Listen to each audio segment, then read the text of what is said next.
everybody, it's Mr. Klassen here. Welcome back inside Mr. Klassen's band room, and today we're talking about virtual band recordings. Specifically, how you can make your virtual band recording setup work well for you so that it's going to work for your part.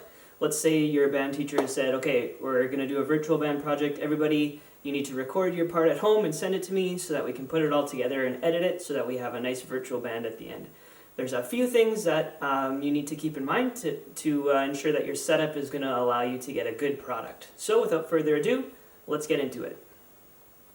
Okay, so here I'm first showing you where I'm actually going to sit to do the recording, and I'm showing you the device that I'm going to use for playing the backing track. I have my laptop here. Maybe you're using a different device like your phone or your iPod. As long as it has something to plug in headphones, then you can use it for playing the backing track. It's going to be a separate device than the one you're using to record. Then you can see my stand, which is set off a little bit to the side so that it's not right in the middle of my camera shot. Here's the camera that I'm using to record video. You could obviously use a mobile device or an iPad or whatever kind of device that has a camera. If you have a tripod, great, that's what I'm using, but maybe you don't. If you don't, you're going to have to get a little creative on how you're going to prop it up in order to make it work, or you get someone to video for you. And I'm going to be recording separate audio with this device called a Zoom H4n. It's just a portable recording device.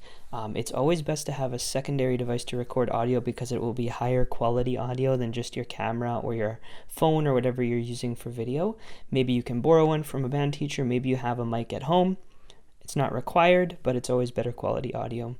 And then this is kind of a shot of the whole setup here.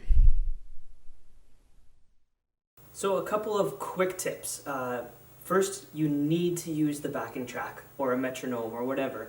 Typically a backing track will be best because it'll have your specific piece all laid out, and it will also give you a pitch reference. So use the backing track and set the backing track up so that only you can hear it. That's why headphones are so important. You need to have it in headphones so you can hear it, but that your audio recording will just pick up your sound, and your audio recording is not going to pick up the sound of the backing track. But it's in your ear, and your audio recording picks up your sound only. You might have to experiment with using one headphone in and one out, depending on what works for you so that you can hear your sound and the backing track at the same time. It's always best to have separate audio and video because if you just use the video from your smartphone or from even a camera, the audio is not as high quality as if you have a separate audio device or microphone. Maybe you have a professional grade microphone, maybe you have a USB mic, maybe you have a device like I showed you, or maybe you borrow something from your band teacher or whatever. That's always going to give you better quality audio, but if you don't have that, don't have access to it, even audio from your phone or camera is better than nothing. It's going to do the job, it's just not going to be as high quality. If you do have a separate audio device, so you're taking audio separately from your video, make sure you're using the same take. So don't do just the audio first and then try and do a separate video to sync it up. It's just not going to work out as well. It's always better to have the same take.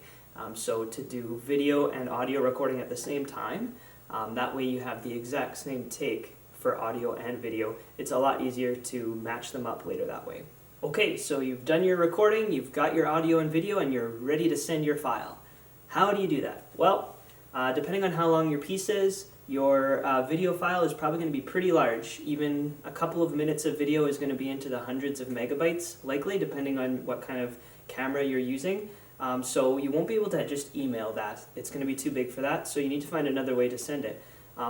The old-fashioned way of doing it would be just put it on a USB stick and give it to whoever needs to have it, and they can put it on their computer.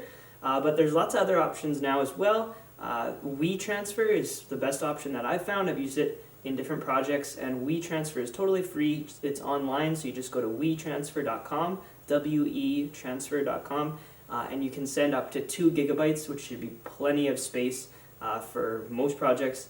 And all you do is put in the email address of the person you want to send it to, put in your email address, and it will send you a verification code to your email.